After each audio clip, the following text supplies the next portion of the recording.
श्रियकान्ताय कल्याणनिधये निधयेतिनाम् श्रीवेङ्कटनिवासाय श्रीनिवासाय मङ्गलम् लक्ष्मी सविभ्रमालोकसुभ्रूविभ्रमचक्षुषे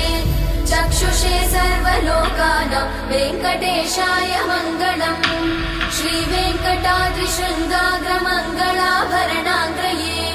मङ्गलानां निवासाय श्रीनिवासाय मङ्गलम् सर्वावयव सौन्दर्य सम्पदा सर्वचेतसां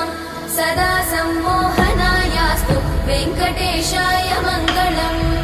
नित्याय निरवध्याय सत्यानन्द चिदात्मने सर्वान्तरात्मने श्रीमद् वेङ्कटेशाय मङ्गलम् स्वतः सर्वविदे सर्वशक्तये सर्वशेषिने सुलभाय सुशीलाय वेङ्कट